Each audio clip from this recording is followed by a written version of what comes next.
సంపూర్ణ ప్రేమ కలిగిన తండ్రి, ఘనమైన నామానికి కృతజ్ఞతాస్తుతులు చెల్లిస్తున్నాం ప్రభువా. మమ్మల్ని ప్రేమించి ఇచ్చిన ఈ ఘనమైన సమయాన్ని బట్టి స్తోత్రాలు చెల్లిస్తున్నాం. అయినా ఎంతగానో మీ సన్నిధిలో మేము ఎదగడానికి, ఆత్మీయత యందు ఆనందించడానికి మీరు ఇస్తున్న సమయాన్ని బట్టి స్తోత్రాలు నాయన. మరి మీ యొక్క సన్నిధానానికి ఏర్పరచబడిన వారిని తోడుకున్నానండి. మీ సన్నిధిలో నిలబడి పాటలు పాడి కనపరిచినట్లుగా, ఈ సత్య వాక్కులను ఆయన అంగీకరించినట్లుగా, ప్రార్థించి వారి వారి అవసరతలు తీర్చుకున్నట్లుగా సహాయం చేయండి. కూడిక ప్రారంభం నుండి ముగింపు వరకు మీ చిత్తములో నీ అధ్యక్షతన మీరు జరిగించుకుని మహిమ తెచ్చుకోమని రక్షకుడైన యేసు ఘనమైన నామం అడుగుతున్నాము తండ్రి, ఆమేన్.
దేవునికి మహిమ కలుగును గాక. మరి కూడి వచ్చిన మీ అందరికీ వందనాలండి. ఈరోజు మరి విజయ్ గ్రేస్ గారి కుటుంబం, ఎలీషారావు గారి కుటుంబాలు మరి నెల మొదటి ఆదివారం కనుక వారు ప్రత్యేకమైన ఆరాధన ఏర్పాటు చేసుకోవడం జరిగింది. ప్రియులరా, మరి సమయంలో ఎంతవరకు పాటలు పాడిన మనం వాక్యం కొరకు ప్రార్థన చేద్దాం. అందరూ కూడా ఏకీవిద్దాం. కృపాసత్య సంపూర్ణుడ, ప్రేమగల తండ్రి, నీకు వందనాలు. గతించిన నెలంతా కూడా మమ్మల్ని కాచి కాపాడి సంరక్షించినందుకు కృతజ్ఞతాస్తుతులు చెల్లిస్తూ మరొక మాసంలోనికి మమ్మల్ని నడిపించినందుకు నీకు వందనాలు తెలియపరుస్తూ ఉన్నాం. ఈ నెల మొదటి ఆదివారంన ఆయన విజయ్ గ్రేస్ గారి కుటుంబం, ఎలీషారావు గారి కుటుంబాలు ప్రత్యేక ఆరాధనకి ఏర్పాటు చేసుకుంటూ ఉండగా వారి కుటుంబాలు దీవించండి. వారిని, వారి పిల్లలు, వారు కలిగిన సమస్తాన్ని జ్ఞాపకం చేసుకోనండి. శోధన, బాధలు, ఇరుకులు, ఇబ్బందులన్నింటినీ తప్పించి మేలైన స్థితిలో వారి కుటుంబాలు ఉంచండి. నేను ఇంతవరకు నీ పిల్లలు పాటలు పాడి ఉన్నారు, నీ వాక్యం వినబోతూ ఉన్నారు. విని గ్రహించుకుని అవలంబించడానికి ప్రభా, చిన్ననాటి నుండి వింటున్నారు కానీ వారికి తోచినదే, వారి చిన్ననాటి నుండి నేర్చుకున్నదే అవలంబిస్తున్నారు. కానీ ఇది వాక్యానుసారమా, నేను చేస్తున్నది వాక్యమేనా, లేకపోతే నా తలంపుల ప్రకారంగా నేను వెళుతున్నానని అనేకులు గ్రహించుకోలేకపోతూ ఉన్నారు. దయచేసి వారిలో ఉన్న చెడు మనసును తొలగించి, నైనా వినున్నది అవునా కాదని గ్రహించి అవునైతే అంగీకరించడానికి తగిన సిద్ధపాటు కలిగిన మనసునిచ్చి నడిపించండి. నీ బోధన విధానం ఎలా ఉందో మరొకసారి మేము వింటూ ఉండగా మీరే నాయన ఆ బోధన విధానమును అర్థం చేసుకునే స్థితిని నీ పిల్లలకి ఇమ్మని, జ్ఞానంతో బోధించే సామర్థ్యం నాకు ఇమ్మని యేసు నామములో అడుగుచున్నాను తండ్రి, ఆమేన్. హల్లెలూయా. ప్రియ దేవుని పిల్లలారా, మనం గత ఆదివారంన యేసుక్రీస్తు వారి బోధ ఎలా ఉంది అనేది మనం గమనించాం. ఎందుకంటే ఆయన మాదిరికరముగా ఈ లోకంలో ఉండడానికని వచ్చారు. కాబట్టి యేసు బోధ ఏమిటి అనేది మనం చూసామండి.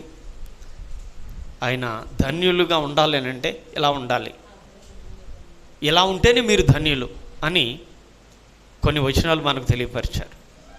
ఏమండి, ఆత్మ విషయమే దీనత్వం పొందండి, దుఃఖపడండి, సాత్వికంగా ఉండండి, నీతి కొరకు ఆకలి దప్పులైనా పర్వాలేదు వాడిని కలిగి ఉండండి, తర్వాత కనికరముతో ఉండండి, హృదయ శుద్ధితో ఉండండి, సమాధానము కలిగి ఉండండి, నీతి కొరకు హింసింపబడండి, పర్వాలేదు, పరలోక రాజ్యాన్ని మీరు స్వాతంత్రించుకుంటారు అని చెప్పారు. మరి ఈ రోజున క్రైస్తవులకి నీతి ఉందా అంటే నీతి మాలిన క్రైస్తవంలో చాలామంది ఉన్నారు. అందరిని అనడం తప్పు, కానీ అనేకులు ఈ రోజున నేను క్రైస్తవురాలని అని చెప్పుకుంటున్నారు. కానీ వారిలో నీతి, నిజాయితీ, యథార్థత, దేవుని యొక్క అపారమైన నమ్మకం మాత్రం ఉండటంలా. కారణం ఏంటంటే అపవాది వారి హృదయాలను చేరిపాడు. అపవాది డైరెక్షన్లో వెళ్తూ ఉన్నారు. పేరుకు మాత్రమే క్రైస్తవులు, కానీ ఎవరి మాట వింటున్నారంటే అపవాది మాటే వింటున్నారు. వారికి అనుకూలంగా ఉంటేనే చెవియొగ్గుతున్నారు. వారికి ఇబ్బంది అనిపిస్తే ఆ మాటలు తృణీకరించి పక్కకు నెట్టివేస్తూ ఉన్నారు. బైబిల్ ఏం చెప్తుంది? ప్రతి మాటను మీరు వినండి, గ్రహించండి, అది సత్యమైతే అవలంబించండి అంటాడు. కాబట్టి సత్యాన్ని విన్నానా, ఇంతవరకు అసత్యంలో నడిచానా అనే పరిశీలన లేకుండా ఇప్పుడు ఈ బోధ ఎవడు వింటాడు, లేదా ఇప్పుడు ఈ చెయ్యిని చెప్పినట్టు ఎవడు చేస్తాడు అన్నట్టుగానే చాలామంది వెళ్తున్నారు. అందుకనే ఆ ప్రేరణను బట్టి మరొకసారి యేసు బోధ వినండి అని మీకు అందరికీ తెలియజేయడం జరుగుతుంది. సరే, ధన్యులుగా ఉండాలంటే ఎలా ఉండండి అని చెబుతూ ప్రియులరా 11వ వచనం నుండి ఏం చెప్పారో ఈ రోజున పరిశీలన చేద్దాం. మత్తయి సువార్త 5వ అధ్యాయము 11వ వచనం నుండి, నా నిమిత్తము జనులు మిమ్మల్ని నిందించి హింసించి మీ మీద అబద్ధముగా చెడ్డ మాటలల్లా పలుకున్నప్పుడు మీరు ధన్యులు. గమనించాలి ప్రియులరా, ఇప్పటి వరకు చెప్పిన వాటిలో శరీర కోరికలు తీర్చుకుని ఒక మాట కనబడలా, అవునా? ఇప్పుడు ఈ మాటలు చూస్తే ఇంకా భయంకరంగా ఉన్నాయి. నన్ను అంగీకరించి నా దగ్గరకు వచ్చారు కదా, నా సత్యబోధన వింటున్నారు కదా, వింటున్న మీకు, అంటే నా నామాన్ని ధరించుకున్నాను మీకు, నా నిమిత్తమై ఏం జరుగుతుందో తెలుసా? అందరూ మెచ్చుకుని అబ్బా అబ్బా చాలా మంచోళ్ళని పొగిడి మిమ్మల్ని పైకెత్తేస్తారు అని మీరు అనుకుంటున్నారేమో, కానీ అలా జరగదు అంటున్నారు కదా. అలా జరగదు. మరి ఏం జరుగుతుంది? నా నిమిత్తం జరిగేది ఏంటంటే, జనులు అంటే లోకంలో ఉన్నవారు మిమ్మల్ని నిందిస్తారు అంటున్నాడు. నింద అంటే తప్పు చేయకుండా తప్పు చేసినట్లుగా చెప్పుకునే మాటల్ని నిందలు అంటారండి. ఈ లోకంలో చాలా మాటలు మనం వింటూ ఉంటాం. ఇలాంటి నిందలు పడిన వారు బాధపడుతున్న సన్నివేశాలు మనం వింటూ ఉంటాం. నాలో ఎలాంటి లోపం లేదండి, కానీ సమాజం నన్ను ఇలాగ మాట్లాడుతూ ఉంది, నన్ను ఇలా బ్లేమ్ చేస్తూ ఉందండి, అవి నేను భరించలేకపోతున్నానని చాలామంది చెబుతూ ఉంటారు. ప్రియులరా, చెయ్యని దానిని చేసినట్లుగా చెప్పుకున్నటమే నింద. నా నిమిత్తము ఉన్న మీకు నిందలు కలుగుతాయి అంటున్నాడండి. చూసారా, ఏం కలుగుతాయంట అంటే తప్పు స్థితిలో నువ్వు లేకుండానే తప్పు చేసినట్లుగా చెప్పుకుంటారు జనులు. ఇప్పుడు తప్పు చేసి చెప్పుకుంటే ఎవడేమనుకుంటే నాకెందుకని వదిలేస్తారండి. చూస్తూ ఉంటాం మనం సిగ్గుమాలిన జనుల గురించి చూసినప్పుడు, ఎవడు చూస్తే నాకెందుకు, ఎవరేమనుకుంటే నాకెందుకు, నా జీవితం నాది అని చెప్పి చెడు స్థితిలో ఆనందంగా బ్రతికే వాళ్ళు చాలామంది ఉన్నారు సమాజంలో. అవునా కదా? మన కళ్ళెదురు చూస్తూ ఉంటాం. ఐ డోంట్ కేర్ అంటారు అన్నమాట. ఎవరనుకుంటే నాకెందుకు, నా బ్రతుకు తెరువు ఇదే, ఇలా చెడు చేస్తేనే కానీ నా బ్రతుకు ముందుకు వెళ్ళదు అనుకునే వాళ్ళు సిగ్గు విడిచిపెట్టేస్తారు, నీతి జాతి వీటన్నిటినీ విడిచిపెట్టేస్తారండి. మరి దేవుని కొరకు మనం బ్రతకాలనుకున్నప్పుడు, ఆయన నామాన్ని మనం స్వతంత్రించుకొని ఇంకా నా జీవితం దేవుని కొరకే అన్నట్టుగా మనం ఉండగలిగే పరిస్థితికి వెళితే ఆయన ఏమంటున్నాడు? నా నిమిత్తం ఉండడానికి ఇష్టపడి నీకు నిందలు ఏర్పడతాయి. మనకి ఈ మాటను ఇక్కడ పెట్టుకుని యెషయా గ్రంథానికి వెళ్దాం ఒకసారి. మనం యెషయా గ్రంథం 51వ అధ్యాయం. అక్కడ నింద గురించి అక్కడ కూడా మాట్లాడతాడు. 7వ వచనంలో, నీతిని అనుసరించి వారులారా నా మాట వినండి, నా బోధను హృదయం అందుంచుకున్న జనులారా ఆలకించండి. అంటే నా బోధను వినేవారులారా, నా బోధను హృదయంలో ఉంచుకునే వారులారా ఒకసారి నా మాటలు ఆలకించండి అంటున్నాడు. ఓకే, మనుషులు పెట్టిన ఎందుకు భయపడకండి అన్నాడండి. హల్లెలూయా. అంటే దేవుని ప్రజలకు ఏమొస్తుందని అర్థం? తప్పక నింద ఉంటుంది. నిజమా, అంత నీతిగా బతుకుతుందా అనే మాటలు వస్తాయి. తప్పకుండా అంటారు, తప్పకుండా అంటాను అంటున్నాడండి దేవుడే కదా. నిందలు వస్తాయి మీకు, అయినా భయపడకండి. నిందలకు మీరు భయపడకండి. నా నీతి దేవునికి తెలుసు, నా యథార్థత నాకు తెలుసు, దేవుడికి తెలుసు, నా ప్రవర్తన దేవుడికి తెలుసు. ఎవరేమనుకుంటా అనుకుని పోనీలే అనుకుని నిందలకు మీరు భయపడొద్దు అంటున్నాడు ఇక్కడ. అంటే తప్పక నిందల పాలు అవ్వాల్సిన అవసరత ఉంటుంది. ఎవరికి? ఏమండి, దేవుని సన్నిధికి వచ్చారండి, దేవుడు నాకేదో మేలు చేయాలని, అమ్మా నీకు నిందలు వస్తాయి జాగ్రత్త అంటే ఎలా ఉంటుందంటారు? చెప్పాలి మీరు. భయంకరంగా ఉండదా? అమ్మో ఇదేంటారు బాబు, నేను యేసు దగ్గరికి వచ్చేది మేలు పొందుదాం అంటుంటే యేసు ఏంటి నా నిమిత్తం నీకు నిందలు వస్తాయి భరిస్తావా అని అడుగుతున్నాడు. ఏంటినా నిందలు ఎవడు భరిస్తాడు? అసలు ఇప్పుడు మామూలుగానే ఎవడన్నా ఏదంటే తట్టుకోలేకపోతున్నాను నేను, చేయకుండానే చేశారని ఎవరన్నా అంటే ఇంకెక్కడ భరించాలి అనుకుంటారు అనుకోరా.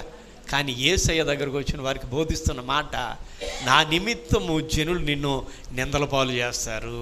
ఏమంటున్నాడు? నిందల పాలు చేస్తారు. నిందించడమే కాదు, హింసిస్తారు మానసికంగా. ఏంటట? హింస. కొన్ని మాటలు చెవులు పడుతుంటే ఏడవాలో నవ్వాలో ఏం చేయాలో మనకే తెలియదు. అలాంటి సూటిపోటు మాటలు మనకి తగులుతూ ఉంటాయి. మానసిక హింస. నేను హింసిస్తూ ఉంటారు. మరి యేసుక్రీస్తు వారిని హింసించలేదా? శరీరపరంగా హింసించారు, మానసికంగా కూడా, మాటలతో కూడా. ప్రజలను రక్షిస్తానంటున్నావు కదా, సిలువ మీద నుండి దిగు, వీడా సిలువ మీద నుండి దిగలేని వీడా మనల్ని రక్షిస్తానని ప్రగల్భాలు చెప్పాడు ఇప్పటి వరకును అని మాటల ద్వారా హింసించలేదు. ఏమ్మా, దెబ్బలు కొట్టి ఎవడు కొట్టాడో చెప్పుకో, ముసుగు వేసేసి ఏమండి ఎంతగా హింసించారండి అంటున్నారు. నా నిమిత్తం నీకు కూడా హింసలు ఏర్పడతాయి. చూసారండి ఏమంటున్నారు? నీకు కూడా హింస వస్తుంది. మానసికంగా హింసిస్తారు, శారీరకంగా హింసిస్తారు, అయితే ఇంకా మీ మీద అబద్ధముగా చెడ్డ మాటలు కూడా పలుకుతూ ఉంటారు, అబద్ధాలు. ఇందాకనే మనం చూసాం కదా, నిందంటే చెయ్యింది చేశారని చెప్పుకోవడం. అలాగనే అబద్ధంగా చెడ్డ మాటలు పలుకుతూ ఉంటారు. ఏంటంట? అబద్ధాలు. మన గురించి అబద్ధాలు చెప్పుకుంటారంట. ఎవరు? జనులు. సాధారణంగా లోకం ఎక్కువ అబద్ధాలను నమ్ముతూ ఉంటుందండి, అవునా? నిజాలు నమ్మదు. దైవజనులు చెబుతూ ఉంటారు, సత్యము చెప్పులు తొడుక్కునేలోగంట అబద్ధం అంట ఊరంతా చుట్టేసి వచ్చేద్దంట. అంటే అబద్ధానికి ఉన్న స్పీడు సత్యానికి ఉండదు అని అర్థం. సత్యం స్లోగా వెళ్తుందండి జనాల్లోకి. మనం అందుకని జాగ్రత్తగా గమనించి ప్రభునందు స్థిరంగా ఉండడానికి సిద్ధపడాలి. అబద్ధం వెంటనే పాకేద్దండి. అబద్ధం వెంటనే స్ప్రెడ్ అయిపోతూ ఉంటుంది. అబద్ధానికి ఉన్న స్పీడు సత్యానికి ఉండదు. ఈ అబద్ధపు మాటలు పాకి అనేకులు మీ మీద చెడుగా మాట్లాడుతూ ఉంటారు. అలాగే మీ మీద చెడ్డ మాటలు అలా పలికినప్పుడు మీరు ధన్యులు అంటున్నాడు. అంటే జనులు మిమ్మల్ని నిందల పాలు చేసి హింస పెట్టి మీ మీద చెడుగా మాట్లాడుతుంటే మీరు ధన్యులు అన్నాడండి. ఇది అనుసరించడం ఎవరికైనా సులువా కష్టమా చెప్పాలి మీరు? ఏమా? చాలా సులువు కదండి ఈ మాట. ఇదేంటే బాబు, యేసుని నేను అనుసరించడానికి వస్తే ఆయనంటే ఇలా ఇలాంటి బోధ చేసాడు. ఈరోజు మా దగ్గరికి రండి, బాధలు పోతే మా దగ్గరికి రండి, మీ శత్రువులు అందరూ చచ్చిపోతారు అను. మీ శత్రువులు ఎవడో మిగలడు. మా దేవుడేమో మీ శత్రువుల కొరకు ప్రార్థన చేయండి, వాళ్ళు కూడా మారాలని ప్రార్థన చేయమన్నాడు, చచ్చిపోవాలని ప్రార్థన చేయమన్నాడు. మారాలి అని ప్రార్థన చేయి. ఒకవేళ వాడు మార్పు లేనివాడైతే పోతాడు తర్వాత. అది ఏమండి? ప్రియ దేవుని పిల్లలారా, నేనేమో ఏదో నా మేలు కొరకని నేనే యేసుక్రీస్తు వారి దగ్గరకు వస్తే నా నిమిత్తం ఇన్ని భరించాలి నీవు అంటున్నాడు ఏంటినా అని అనేకులు రాలేరు. కానీ సత్యం ఏంటంటే యేసు మన కొరకు భరించాడు కనుక ఆయన కొరకు నేను భరించిన పర్వాలేదు అనుకుని యేసులోనికి రావడమే అసలు సిసలైన నమ్మకం. ప్రియులారా, ఏమండి? అసలు యేసుని ఎందుకు నమ్ముతామంటే, నేను పదే చెబుతూ ఉంటాను, పరలోక రాజ్యం ఒకటి ఉంది, ఆ రాజ్యంలోకి నేను వెళ్ళాలంటే యేసే అక్కడికి వెళ్ళి దారి మార్గం. యేసై నమ్మితేనే నేను అక్కడికి వెళ్తాను. ఇది అసలు సిసలైన నమ్మకం. ఎప్పుడైతే అలాంటి నమ్మకం మనకు ఉంటుందో అప్పుడు యేసు చెప్పిన ఏ మాట అయినా అవును నిజమే, ఇలా జరుగుతుంది, అయినా పర్వాలేదు నాకు అని నమ్ముతామండి. టార్గెట్ ఏదైతే మనకు పూర్తిగా ముందుగా తెలిసిందో అప్పుడు ఎంత కష్టమైనా మనం వెళ్తామండి. ఉదాహరణకి ఇదివరకు పనులకు వెళ్ళాం, కూలి పనిని బట్టి పని చేస్తాం మనం, అవును కదా? ఎవరా? తక్కువ కూలి ఎక్కువ పని అనుకోండి, ఎవడు చేస్తాడు ఈ పనికి, ఈ కూలికి ఎంత పని చేయాలా అంటారా అనరా? అవునా? కూలి అధికం. అలాంటప్పుడు ఓపిక తెచ్చుకుని కష్టమైనా, ఎందుకంటే ఎక్కువ డబ్బులు వస్తున్నాయి కదా, కష్టపడాలి. మరి కష్టపడకపోతే ఊరికి ఎక్కడ వస్తారు చెప్పు అనుకొని కష్టాన్ని భరించడానికి సిద్ధపడతాం. అలాగనే మనం కూడా పరలోక రాజ్యం విలువైనదని, శాశ్వతమైనదని, ఆ పరలోక రాజ్యానికి వెళితే ఇంకా ఇలాంటి బాధలేమీ ఉండవు అని ఎవరైతే గమనిస్తారో వాళ్ళు ప్రభు నమ్ముతారు. ఎవరైతే అలాంటి విధానంలో ప్రభు నమ్మారో వారు ప్రభు నిమిత్తము ఎలాంటిదైనా అనుభవిస్తారు. అదన్నమాట అండి. అందుకని నా నిమిత్తం మీకు నిందలు వచ్చినా, నా నిమిత్తం మీకు హింస వచ్చినా, నా నిమిత్తం మీ మీద అబద్ధమైన మాటలు ఎవరైనా పలికినా మీరు ధన్యులని గమనించండి అంటున్నాడు కదా. మీరెవరో? మీరు ధన్యులు. మీరు ధన్యులు. అలాంటి పరిస్థితి వస్తే ధన్యులు అంటండి. సాధారణంగా ఏడ్చి బోర్ను మూలం కూర్చుంటాం మనం. అంతే. ఎందుకండి, సేవకుడిగా నేనే తప్పుని దిద్దే ప్రక్రియలో కొన్నిసార్లు సాధారణంగా ఇది వరకు పేరెట్ అనేవాడిని అండి, ఇప్పుడు ఇండైరెక్ట్గా అంటున్నాను, ఎక్కువ శాతం పేర్లు పెట్టడం తగ్గించాను. ఒకవేళ పేరెట్టి అన్నామనుకోండి, ఇక ఏడుపు. చాలామంది ఏడవడాలు చూశాను నేను. కానీ అయ్యగారు నన్ను సరిదిద్దడానికి అన్నారు.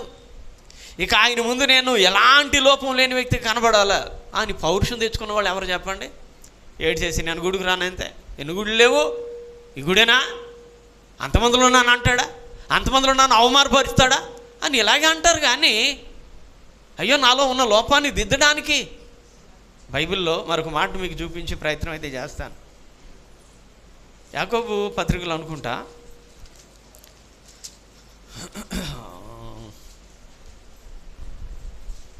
సారీ, తిమోతిలో అనుకుంటా, చూద్దాం.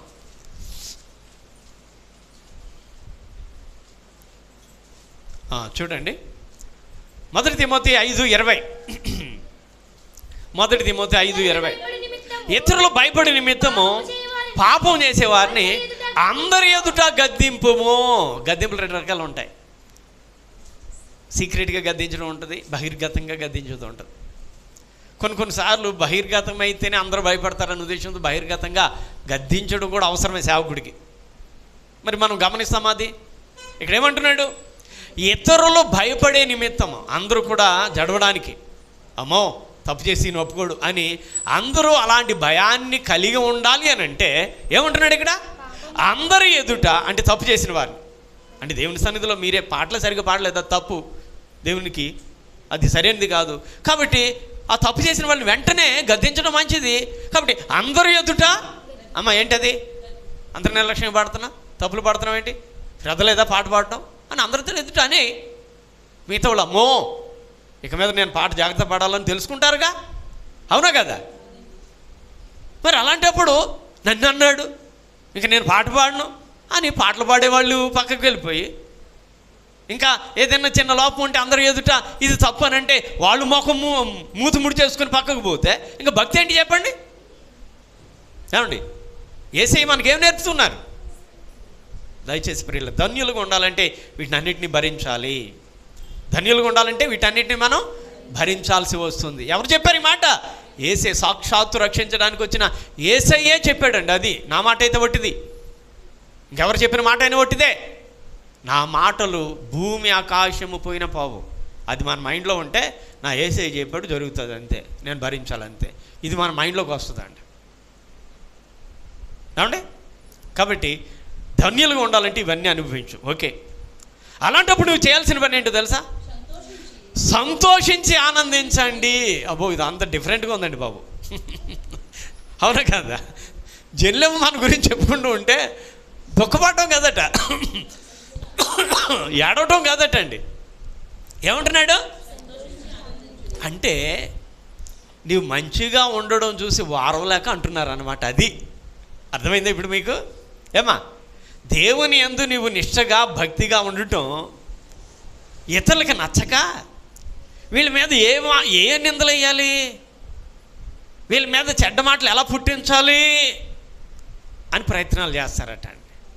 అందుకనే నేను చేయకుండా మనుషులు అలా చెప్పుకున్నారు కనుక, అంటే నా నీతి దేవునికి తెలుసు అనట ఆ వ్యక్తులు సంతోషించాలట అండి. చూసారా? ఆ వ్యక్తులు ఏం చేయాలట? సంతోషించి ఆనందించండి. అలాంటి పరిస్థితి నీకు ఎదురైనప్పుడు సంతోషించో, నువ్వు ఆనందించో.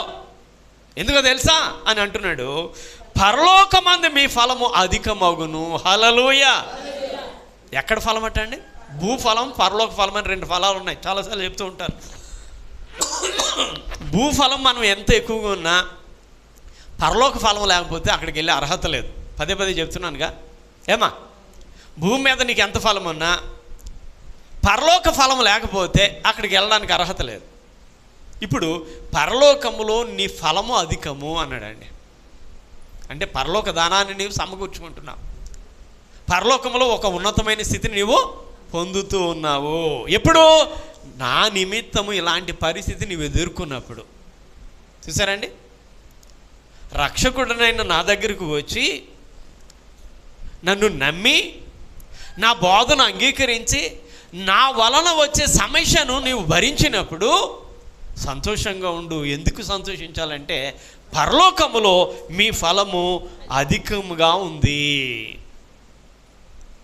కాబట్టి పరలోక ఫలము అధికమవుతుంది కనుక నీవు సంతోషంగానే ఉండు. ఎందుకంటే ఇలాగున వారు మీకు పూర్వమందున్న ప్రవక్తలను కూడా హింస పెట్టారు. అలనాడు సేవకులను కూడా వాళ్ళు, ప్రవక్తలు అనబడిన వారిని, నీతిగా నా పక్షాన ఉన్నటువంటి వారిని కూడా వాళ్ళు ఏం చేశారు? హింస పెట్టారు. కాబట్టి నీతిమంతుడికి హింసలు ఉంటాయి. కాబట్టి ఆ విషయాన్ని నీవు జాగ్రత్తగా గమనించుకో అని ఆయన దగ్గరకు వచ్చిన వారికి బోధ చేస్తున్నారు ప్రియులారా. ఏమండి? అలా చేసి 11-13 వచనానికి వచ్చేసరికి మీరు లోకమునకు ఉప్పై ఉన్నారు అని చెప్పడం జరిగింది ప్రియులారా. మీరు లోకానికి ఏమై ఉన్నారు? ఉప్పు. అమ్మ ఉప్పు మీకు తెలుసా? కళ్ళుప్పు తెలుసా? మెత్తనుప్పు తెలుసా?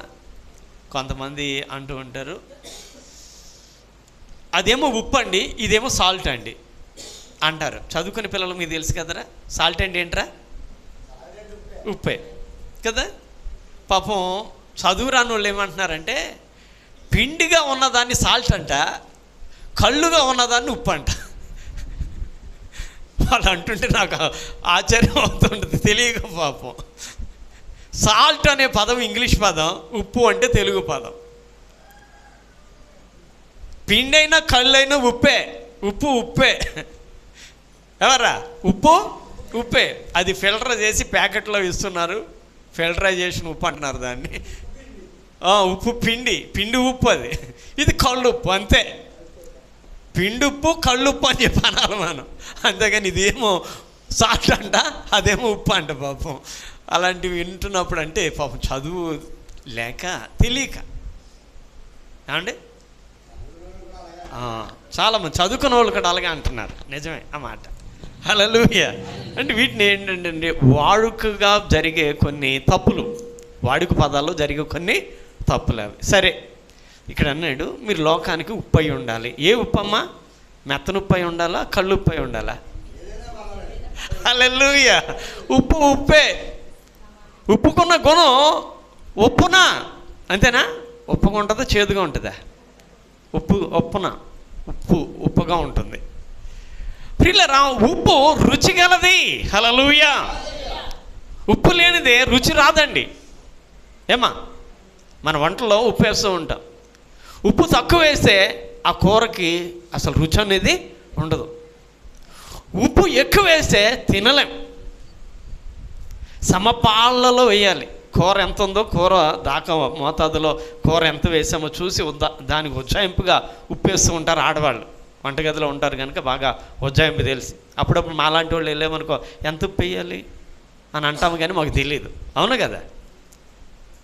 ఎందుకంటే దానికి సరిపడే లెవెల్లో వేస్తేనే ఆ ఉప్పు యొక్క సారము బాగుంటుంది. ప్రియులారా, మనందరికీ తెలిసి ఈనాటి కాలంలో ఉప్పు ఎక్కువ తింటే బాడీకి అనారోగ్యం అని చెప్పి చెప్తూ ఉంటున్నారు. ఉప్పు తక్కువ తింటే లో బీపీ ఏర్పడుతుందని చెప్తూ ఉంటారు. అందుకని ఉప్పు ఎక్కువ తినకూడదు, ఉప్పు తక్కువ తినకూడదు. సమపాళ్ళలో రుచికి తగినట్లుగా ఉప్పు వేసుకోవాలి. మొట్టమొదట ఉప్పు ఎలాంటిదంటే రుచి గలది. కాబట్టి మీరు లోకానికి రుచి కలిగిన మాటలు అందించేవారుగా ఉండాలి. మీరు లోకానికి ఎవరు? ఉప్పు. ఉప్పులాగా మీరు రుచి కలిగి ఉండాలి. మీ రుచిని ఇతరులు చూడాలి, మీ రుచిని వాళ్ళు గమనించాలా. కాబట్టి మీరు ఉప్పు లాంటి వారుగా ఉండాలి అంటున్నాడు. ఎవరిని? ఆయన దగ్గరకు వచ్చిన వారికి చెప్తున్నాడు, మీరు ఉప్పు లాంటి వారు, ఉప్పులాగా ఉండాలి అని చెప్తున్నాడు. మొదట రుచి గలది అని గమనించాలి. ఉప్పు ఎలాంటిది? రుచి గలది. ఇంకా ఉప్పు ప్రియులరా శుద్ధి చేస్తూ ఉంటుంది. ప్రియులరా, చెడు అనే దాన్ని తొలగించేది. పచ్చడిలో ఉప్పు ఎక్కువ వేస్తారు. పచ్చడి ఊరగాయ పచ్చడి, మాగాయ పచ్చడి, ఆవగాయ పచ్చడి అని ఉంటుంది కదా. ఊరగాయ అంటే ఏంటో, ఆవగాయ అంటే ఏంటో, మాగాయ అంటే ఏంటో నాకు తెలియదు. నాకు తెలిసింది తొక్కుడు పచ్చడి, బద్దడ పచ్చడి అనేది తెలుసు. మరి వాటిల్లో ఏం పేర్లు నాకు తెలియదు. బద్దడ పచ్చడి అంటే బద్ద ఉంటుంది, తొక్కుడు పచ్చడి అంటే గీతకేస్తారు చూసారా, దాన్ని తొక్కుడు పచ్చడి అంటారు. ఆ రెండే తెలుసు నాకు. మరి ఆవగాయ అంటే ఏంటో, ఊరగాయ అంటే ఏంటో, మాగాయ అంటే ఏంటో, మరి ఈ గాయలేమో నాకు తెలియదు. సరే, వేరే తర్వాత మాట్లాడుకుందాం అవి. ప్రియుల, ఈ యొక్క పచ్చళ్ళకి ఉప్పు ఎక్కువ వేస్తారు తెలుసా మీకు? అంటే ఉప్పు ఎక్కువ వేస్తే తక్కువ తినడానికి అవకాశం ఉంటుంది ఒకటి. రెండవది, అది చెడిపోకుండా. ఉప్పు కనుక తక్కువ వేస్తే చెడిపోద్దటండి పచ్చడి. తెలుసా మీకు అది? ఏమా, ఉప్పు తక్కువ వేస్తే పచ్చడి ఏమైపోద్దట? పాడైపోద్దంట త్వరగా. కాబట్టి ఉప్పు కాస్త ఎక్కువే వేస్తారు పచ్చడిలో. కాబట్టి ఇక్కడ అన్నాడు ఉప్పు శుద్ధీకరిస్తుంది. మూడవదిగా ఉప్పు చెడిపోకుండా కాపాడుతూ ఉంటుంది. చెడిపోకుండా కాపాడేది ఉప్పు. ఇల్లు తుడిచేటప్పుడు బకెట్లో మీరు ఆ డెటాలు లేదా ఏవో ఉంటాయి కదా ఏమండి, వాటితో పాటుగా కాస్త ఉప్పేసి తుడిస్తేనట చీమలు కానీ దోమలు కానీ చేరవటండి. తెలుసు మీకు అది? ఇంట్లో చీమలు తిరుగుతున్నాయి అనుకోండి, ఇప్పుడు అందరూ ఈ ఇల్లే కదా, ఏ ఇల్లు ఎవరో ఒకళ్ళు ఇద్దరు అలా ఉంటాయి, కానీ మట్టి ఇల్లు అందరూ ఇవే కదా. ఒకవేళ మట్టిల్లో ఉన్నవాళ్ళు కూడా ఆ యొక్క ఉప్పు నీళ్ళని చల్లితే ఈగలు రావట. ఉప్పు నీళ్ళు చల్లితే ఈగలు రావటండి. అంటే చెడుని నివారిస్తూ ఉంటుంది. ఇంట్లోకి వచ్చిన చెడు బ్యాక్టీరియాని హతమార్చేది ఉప్పు. అందుకని ఇల్లు తుడిచేటప్పుడు కాస్త ఉప్పేసి దాన్ని అలాగా ఆ నీటిలో ఉప్పేసి తుడిసినట్ట అలాంటి హానికరమైన జీవులు ఉండవటండి. ఉప్పు రుచినిస్తుంది, ఉప్పు శుద్ధి చేస్తుంది, ఉప్పు ఊపిరిలో చెడిపోకుండా కాపాడుతూ ఉంటుంది. మనము కూడా ఇతరులకు రుచి కలిగి ఉన్న వారముగా ఉండాలి, ఇతరులని శుద్ధీకరించడం బాగు చేసే వారముగా ఉండాలి, వారు చెడిపోకుండా మనమే కాపాడే వారముగా ఉండాలి. కాబట్టి అలాగే మీరు లోకానికి ఉప్పులాగా, ఉప్పు ఎలాగైతే ఈ గుణాలు కలిగి ఉంటుందో మీరు కూడా ఇలాంటి గుణాలు కలిగి ఉండండి అని చెప్తున్నాడండి. హల్లెలూయా. చూసారు, నా దగ్గరకు వచ్చిన మీరు ఇలాంటి గుణాలు. మనం ఏమంటామంటే నేను నాలాగానే ఉంటాను కానీ నిన్ను మాత్రం ధరించుకుంటాను. ఏమ్మా, నేను ఎలా ఉంటాను? నేను నాలాగానే ఉంటాను, పుట్టింది ఇలాగే పుట్టాను, చచ్చేది కూడా ఇలాగే చేస్తాను. నేను అనుకుంటాను అసలు అలాంటి వాళ్ళు పెట్టులో పెట్టడం కూడా దండగా. ఏమ్మా, నేను అనుకుంటున్నాను మిమ్మల్ని అంటలా. ఎవరైతే దైవ విరోధులు ఉన్నారో పెట్టేందుకంటే అనవసరమగా 2 కర్రలు తెచ్చేసి కదంతా అలాగా పెట్టేసి పట్టుకుపోతే అయిపోతుంది కదా, ఖర్చు కూడా తగ్గుతుంది కదా. ఎందుకంటే వాళ్ళకి విమోచన లేనప్పుడు ఎందుకు ఇంకా ఇవన్నీ కూడా ఏదో బాప్తిసం పొందారండి, చెయ్యాలండి, గుడికి రాకపోయినా కానీ పెట్టి కావాలండి, ఎందుకు వేస్ట్? ఇవన్నీ కూడా వేస్ట్. ప్రియ దేవుని పిల్లలారా, యేసు బోధను అర్థం చేసుకుంటారు. ఇప్పటికైనా మీ మైండ్ ఉందా? మీకు ఇది ఉందా? మనస్సుకు సాక్ష్యం ఉందా? ఏమా, మనస్సుకు సాక్ష్యం ఉందా? మనస్సాక్షి కాల్ చేశారు దాన్ని అట్టుకుని. వాతేసి అంటే కాల్ చేయడం అన్నమాట. అయ్ ఆగో అని కాల్ చేశారనుకో, నూరెత్తకుండా అలా పడి ఉంటుందంట మనస్సాక్షి. దాన్ని కాల్చలేదనుకోండి పదే పదే చెబుతూ ఉంటుందట. అవును నిజమే, అవును నిజమే, అవును నిజమే, ఆ మాట నిజమే, ఈ మాట నిజమే అంటదట అండి లోపల ఉండి. అలా అంటలేదనుకో నీ వాత వేసేసామన్నమాట దానికి. ఆయన అలా చెప్తాడో మేము మాట్లాడు ఇంత, నేను ఇంతే. ఉంటారు అలాంటి వాళ్ళు సంఘాల్లో? ఉంటారు అని మనమే చెప్తున్నాం. హల్లెలూయా. కాబట్టి దేవుడు అంటున్నాడు, నో నా దగ్గరకు వచ్చిన వాళ్ళు మీరు అలా ఉండడానికి లేదు, ఉప్పులాగా ఉండండి. నా దగ్గరకు వచ్చిన మీరు ఉప్పులాగా ఉండండి. మీరు లోకానికి ఉప్పు అయి ఉన్నారు. ఉప్పు దాని అంతటా అదే సారం కోల్పోతే ఇంకా ఎలా సారం పొందుతుంది? ఉప్పుకి సహజంగానే ఆ ఉప్పన అనేది సహజమైన లక్షణం. ఏమా, ఉప్పుకి ఉప్పదనం అనేది సహజమైన లక్షణం, సహజంగా వచ్చేది. ఏవేవేవో కలిపితే ఉప్పదనం వచ్చేది కాదు. మనం ఈ మధ్యకాలంలో అన్నింటిలోనూ ఏవేవో కలుపుకుని తింటున్నాం, కలిపినవే వస్తున్నాయి, కలుషితం అయిపోయి కదా. కానీ ఉప్పుకి ఉప్పదనం సహజమైనది, సారవంతమైనది. ఆ సారము కనుక నిస్సారమైపోతే, అంటే ఉప్పు తన గుణాన్ని కోల్పోతే, ఇంకా దానికి ఆ ఉప్పదనాన్ని ఎవడెక్కిస్తాడు? ఎవడు ఎక్కించలేడు, దానికి ఉప్పన తీసుకురాలేడు. ఆ మాట అంటున్నారు. నిస్సారం అయితే అది దేనివల్ల సారం పొందుతుంది? మళ్ళీ ఎవడన్నా ఇంజక్షన్లు వేసి లేకపోతే ఏమైనా కలిపి సారాన్ని తీసుకురాగలరా ఉప్పుకి? ఏమా, ఎవరి వల్ల కాదు. కాబట్టి అని అంటున్నాడు, అది బయట పారవేయబడి మనుషుల చేత తొక్కబడుటకే కానీ దేనికి పనికిరాదు. అది ఒకవేళ ఉప్పు సారము కనుక లేనిదిగా అయిపోతే, అది నిస్సారం అయిపోతే ఇంకా దానివల్ల ప్రయోజనమే లేదు. అలాగని మీరు కూడా సారము లేని భక్తి చేస్తే మీ వల్ల కూడా ప్రయోజనము ఉండదు అని ఎవరన్నారు? చూసారండి. మరి ఈ మాటలన్నీ గమనిద్దామా? అమ్మా ఏదైనా బాధ వస్తే ప్రార్థన చేయంటే ప్రార్థన పడి బాధ వస్తే ప్రార్థన చేసేస్తావు, సుఖంగా ఉంటే ప్రార్థన మానేస్తావు. ఇదే భక్తి. నేను అనుకుంటాను ఇటువంటి వాళ్ళని మంచం మీద పడేసి చెయ్యాలి అనుకోకూడదు, తప్పు అనిపిస్తుంది అప్పుడప్పుడు, అంతే కదండి. ఉన్నప్పుడు ఒక రకంగా, లేనప్పుడు ఒక రకంగా నువ్వు భక్తి చేస్తే దేవుడు ఒప్పుకోడండి. కష్టం వచ్చినప్పుడు గుడికి పరిగెట్టేసి కష్టం తీరిపోయి గుడి మానేస్తే నా దేవుడు అంగీకరించడండి. ఒకవేళ సమాజం అంగీకరిస్తుందేమో కానీ దేవుడు అలాంటి భక్తిని ఏమాత్రం అంగీకరించాడు. ఇప్పుడు కూడా నా సన్నిధి అంటే నీకు ఆపేక్ష ఉండాలా, కోరిక ఉండాలి, తపన ఉండాలా. నా సన్నిధిలో ఎప్పుడు నేర్చుకోవడానికి నువ్వు ఇష్టపాటు కలిగి ఉండాలి. అంతేగాని నేను ఇంతే అంటే నీలాంటి వాళ్ళు నాకు పనిచేయరు, సారం లేని వాళ్ళు నాకు పనిచేయరు.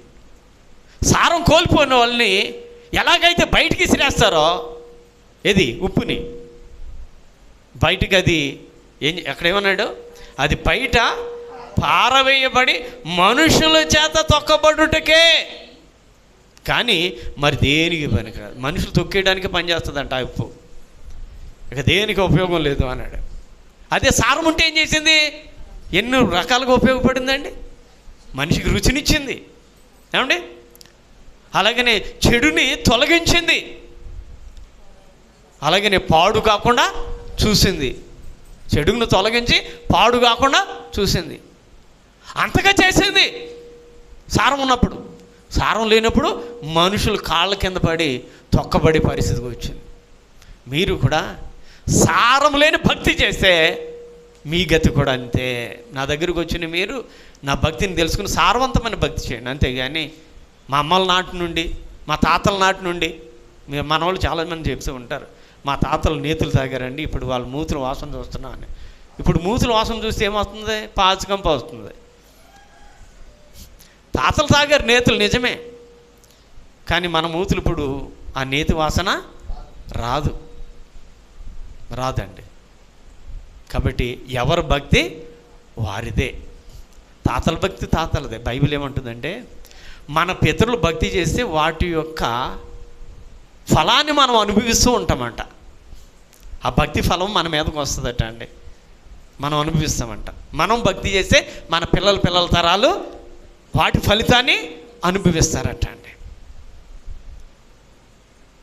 కాబట్టి ప్రియులారా, సారవంతమైన భక్తి చెయ్యండి అని చెప్తున్నాడు. ఎవరు? యేసుక్రీస్తు వారు. సారవంతమైన భక్తి, అంతేగాని నిస్సారమైన భక్తి చేయకండి. నా దగ్గరకు వచ్చిన మీరు నిస్సారంగా మాత్రం ఉండొద్దు, మీరు ఉప్పు లాంటివారు. మరొకటికి చెప్పాడు ఆయన, మీరు లోకానికి వెలుగై ఉన్నారు అన్నాడు. హల్లెలూయా. ఆయన దగ్గరకు వచ్చిన వాళ్ళతో చెప్తున్నాడండి, మీరు ఉప్పు లాంటి వాళ్ళు. ఉప్పు ఎలాగైతే ఈ గుణాన్ని కలిగి ఉందో మీరు కూడా అలా ఉండండి. మీరు వెలుగై ఉన్నారు అన్నాడండి. మీరు లోకానికి వెలుగు చీకటి అని రెండు రకాలు ఉన్నాయి కదా అమ్మా. వెలుగులో ఒంటరిగానైనా ఉండగలం, చీకటిలో ఉండగలమా ఏమా? దానికి దీనికి తేడా ఏంటి? చీకటి అంటే భయం అంటుంది పాప. ఏమా ఎందుకు భయం రా? చీకటి అంటే ఎందుకు భయం? వెలుగు అంటే ఎందుకు భయం లేదు చెప్పాలి మీరు. భయానికి గల కారణాలు ఉంటాయి కదరా, చెప్పండి. చీకటి అంటే భయం ఏంటి? కనబడుతుంది. అది వెలుగులో పామే వచ్చింది మన దగ్గరికి సడన్గా అనుకోకుండా, చూసి వెంటనే గమనించి మనం జాగ్రత్త పడిపోతాం, పక్కకు తప్పుకుంటాం. చీకట్లో పామే వచ్చింది, ఆ చీకట్లో మనకు అది పాము అని తెలియదు, వెంటనే దాని పక్కనే ఉంటాం, అనుకోకుండా దాన్ని తొక్కుతాం, దాని కాటుకు గురైపోతాం. పగలు తప్పించుకునే అవకాశం ఉంది, రాత్రులు తప్పించుకునే అవకాశం లేదు. అది రాత్రులు ప్రమాదకరమైన పరిస్థితులు జరిగే అవకాశాలు ఎక్కువ ఉన్నాయి, పగలు అలాంటి ప్రమాదాల నుండి తప్పించుకునే అవకాశాలు ఎక్కువ ఉన్నాయి. అవునా? ఏమండి? ఎక్కువగా ప్రయాణాలు చేసే వాళ్ళకి యాక్సిడెంట్లు, కార్లు, వాహనాలు యాక్సిడెంట్లు 3 to 5 ఆ టైములు తెల్లవారుజామున ఎక్కువ జరుగుతూ ఉంటాయి. ఎందుకంటే అది నిద్ర టైం, రాత్రుల టైము, నిద్ర టైము. ఆ టైంలో వాళ్ళకి కునుకు వస్తూ ఉంటుంది, ఆ టైంలోని యాక్సిడెంట్లు ఎక్కువగా చేసేస్తారు రాత్రికాలం. అది పగలు ప్రియులారా, పగలు నిద్ర అంతగా రాదు, ప్రమాదాలు కూడా అంతగా జరగవు. ఏదో అప్పుడప్పుడు అనుకోకుండా జరిగేవి ఉంటాయి, అది వేరే విషయం. కాబట్టి రాత్రులు అపాయకరమైన పరిస్థితులు ఎక్కువగా ఉంటాయి, పగలు తక్కువగా ఉంటాయి. కాబట్టి మీరు లోకానికి వెలుగులాగా ప్రమాదాల బారిన పడే వాళ్ళకి ఆ బారిన పడకుండా చేసేవారుగా ఉండాలి మీరు అంటున్నాడు. అంతే కదా. ఇప్పుడు మనం తెలుసుకున్న వెలుగులో ప్రమాదాల స్థాయి తక్కువ, ప్రమాదం నుండి తప్పించుకునే అవకాశం ఎక్కువ కదా. అలాగని మీరు లోకానికి వెలుగు. లోకం చీకట్లో ఉంది, ప్రమాదాల బారిన ఉంది. అది ఆ ప్రమాదాల బారిన పడిన లోకానికి మీరెవరో వెలుగు చూపిస్తున్నారు. ఇదిగో నువ్వు ఉన్నది చీకట్లో, ఇదిగో పాము పక్కనే ఉంది చూసుకున్నావా, ఎంత ప్రమాదానికి గురయ్యేదానివో, ఇదిగో వెలుగు అని మీ వెలుగు వారి మీద ప్రకాశిస్తే వాళ్ళు ఎంత ప్రమాదంలో ఉన్నారో వారికి తెలిసి వస్తుంది. ఆ ప్రకారంగా మీరు వెలుగై ఉండి మీ వెలుగుని ఇతరులకి చూపించే వారంగా ఉండాలి. అదే చెబుతున్నాడు. కొండ మీద నుండి పట్టణము మరుగై ఉండనేరదు. మనుషులు దీపాన్ని వెలిగించి కొంచెం కింద మంచం కింద పెట్టరు, కానీ ఇంట నుండి వారికి వెలుగుచుటకై దీప స్తంభం మీద పెడతారు. దీపాన్ని అంటే ఇతరులకి వెలుగునిచ్చే దీపాన్ని ప్రతివాడు కూడా మరి దీపం వెలిగించి కొంచెం కింద పెట్టరు, మంచం కింద కూడా పెట్టరు. అందరికీ వెలుగు రావడానికి దీపస్తంభం ఒకటి ఉంటుంది, పైన పెడతారు. మీరు కూడా వెలుగుగా ఉండి, మీరు వెలుగుమయమై ఉండి అందరికీ మీ వెలుగు కనబడేటట్లుగా మీరు కూడా దీపస్తంభమై ఉండి దీపస్తంభం మీద మీ వెలుగు ప్రకాశించేటట్లుగా చేయండి. మీరు వెలుగు సంబంధులై ఉండండి, మీరు వెలుగులో నడవండి అంటున్నాడు. బైబిల్ మన కోసం చెప్తూ అంటాడు, మీరు పూర్వము చీకటి ఇప్పుడు వెలుగు అంటాడు. అంటే లోక సంబంధులుగా ఉన్నప్పుడు మనం చీకటి అంట, ఇప్పుడు ఎప్పుడైతే దేవుని యొద్దకు వచ్చామో మనము ఆయన వెలుగు కనుక ఆ వెలుగు మన మీద ప్రకాశించి మనం కూడా ఏమై ఉన్నాం, వెలుగు సంబంధులమై ఉన్నాం. అయితే వెలుగు అనే దానికి ప్రియులారా బైబిల్ ఏం చెబుతుందో ఒకసారి మనము గమనించినట్లయితే ఎఫెసీయులకు రాసిన పత్రికలో మాటలు కనబడతాయి. ఎఫెసీయులకు రాసిన పత్రిక 5వ అధ్యాయము 8వ వచనం నుండి చదువుతాం. మీరు పూర్వమందు చీకటై ఉంటురి, ఇప్పుడైతే ప్రభునందు వెలుగై ఉన్నారు. వెలుగు ఫలము సమస్త విధములైన మంచితనం, నీతి, సత్యమైన వాటిలో అది వెలుగు. అంటే కరెంటు వెలుగు ఉంది, మరి మన వెలుగేంటి? మన వెలుగేంటి ఏమా? కరెంటు వెలుగు అంటే అదిగో ఆ బల్బులు కాంతిని వెలుగు అంటున్నాం మనం కదా, సూర్యుడి కాంతిని వెలుగు అంటున్నాం మనం. మరి మనము వెలుగై ఉన్నామన్నాడు కదా, మరి మన కాంతి ఏంటి? మనకి కాంతి ఉండాలిగా. మన కాంతి ఏంటి అంటే ఇక్కడ చెబుతున్నాడు, వెలుగు ఫలము. అంటే వెలుగు యొక్క ఫలితం ఏంటంటే, ఫలం ఏంటంటే సమస్త విధములైన మంచితనం. ఏంటట? సమస్త విధములైన మంచితనం, నీతి, నీతి, నీతి, సత్యమనే వాటిలో కనబడుతూ ఉంటుంది అంటున్నాడండి. ఏంటట? వెలుగు ఎలా కనబడుతుంది? సమస్త విధములైన మంచితనం, అది మన వెలుగు. నీతి మన వెలుగు. సత్యము అంటే మనము మంచితనం, నీతి, సత్యం అనేవి మనము ధరించుకుంటే అది దేవుని యందు వెలుగు. ఈ వెలుగు లోకానికి ప్రకాశించాలి. మీరు అలాంటి వాళ్ళే ఉండాలి. చూసారండి, ఆయన దగ్గరకు వచ్చిన వారికి లోక సంబంధమైన రీతిలో మీరు తినండి, తాగండి, నా దగ్గరకు వచ్చి రోజు పలవలేసి పెట్టేస్తాను, మీకు భోజనం మాంసం కూర ఇటు పెట్టేస్తాను, సాంబార్లు పెట్టను మీకు అండల్లా.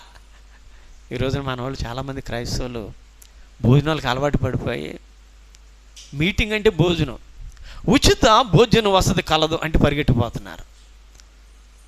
ఇంటికాడ భోజనం వండొద్దులే, ఎందుకంటే అక్కడ వాక్యం వినొచ్చు, భోజనం చేయొచ్చు, పూట కలిసి వస్తుంది. మీరు అనుకుంటున్నారు అలాగే? వెళ్తలేదు, అది వెళ్ళే వాళ్ళు అనుకుంటారండి పూట కలిసి వచ్చింది, ఈరోజు కుటుంబం అంతా భోజనం చేసేయచ్చు, ఆ రోజు కలిసి వచ్చింది. అసలే కూలి పనులు ఏం తినాలి కదండి, పూట కలిసి వస్తే ఏదో కలిసి వచ్చేసినట్టే. మరి దేవుని పిల్లరా, అలాంటి తిండి కాదు మనం ఆరాటపడేది. బైబిల్ మనకు చెప్తున్న పాఠం ఏంటంటే, మీరు వెలుగై ఉండి మీ వెలుగు ఇతరులకి కనిపించాల. మీ వెలుగు ఏంటంటే మంచితనం, మీ వెలుగు ఏంటంటే నీతి, మీ వెలుగు ఏంటంటే సత్యము. వాటిలో మీ వెలుగు లోకానికి కనబడాలా. అలాగ మీరు లోకానికి వెలుగై ఉండాలా అనేది యేసుక్రీస్తు వారు నా దగ్గరకు వచ్చి నువ్వు నా నిమిత్తం బాధపడాలా, బాధను అనుభవించాలా, లోకానికి మాత్రం ఉపయోగకరంగా నీవు బ్రతకాలా, ఇది నా దగ్గరకు వచ్చిన వారు చేయాల్సిన పని అన్నారండి. మరి ఈ రోజున మనం యేసు చెప్పినట్లుగానే భక్తి చేస్తున్నామా, లేదా మనకి ఇష్టమైనట్లు చేసేసి ప్రభా రాత్రి చెప్పాను మీకు, ప్రభు అని పిలిచివాడు పరలోకం ఎవడో వెళ్ళడు, తండ్రి చిత్త ప్రకారం చేయవాడని చెప్పాను కదా. కాబట్టి ప్రభు బోధను అర్థం చేసుకుందాం, బోధకు తగ్గట్లుగా ప్రవర్తించడానికి సిద్ధపడదాం, అప్పుడే మేలు పొందుతాం. కాబట్టి ఈ మాటలు గమనించుకొని ఆ మాటల ప్రకారంగా ప్రతి ఒక్కరు కూడా సిద్ధపడి ఉండాలని కోరుతూ ఇంతటితో ఈ మాటలని ముగిస్తూ ఉన్నాను. ప్రార్థన చేద్దామండి. మహోన్నతుడైన తండ్రి, ఇంతవరకు నీ పిల్లలైన వీరికి వాక్యాన్ని ప్రార్థన చేశాను, విన్నారు. ఎదురిని వాక్యం హృదయంలో ఉంచి భద్రపరచండి నాయనా. ఇప్పటి వరకు అనుసరించే పద్ధతికిని ఆనాటు నీవు చెప్పిన బోధకుని చాలా వ్యత్యాసం కనబడుతుంది. ఇన్ని సంవత్సరాలుగా భక్తి చేసినా ఇదేదో కొత్త బోధలాగానే కనపడేటట్లుగా ఉంది ప్రభువా. కాబట్టి నీ పిల్లలు ఇప్పుడైనా అర్థం చేసుకొని ఇప్పుడైనా అనుసరించడానికి సిద్ధపడేవారుగా నీ పిల్లలందరినీ తీర్చిదిద్దండి. ఈరోజు ప్రత్యేక ఆరాధనగా ఏర్పాటు చేసుకున్న విజయగ్రేస్ గారి కుటుంబాన్ని, వారిని, వారి కుమారుని, వారి కుమార్తె కుటుంబాన్ని, తల్లిదండ్రులు, అతింటి వారిని దీవించండి. అలాగనే ఎలీషా నాయన, అలాగనే రాహేలు కుమారుని, కుమార్తెను, వారి కుటుంబాన్ని దీవించండి. సోదరులు, వారి కుటుంబాలు, అతింటి వారిని కూడా దీవించి బలపరచండి. వాక్యం విని వారందరినీ కూడా నీ వాక్యానుసారంగా నడిపింపచేసి మహిమను తెచ్చుకోమని యేసు నామములో అడుగుచున్నాను తండ్రి, ఆమేన్. అందరికీ వందనాలండి. అమ్మ ఒకసారి చూడండి.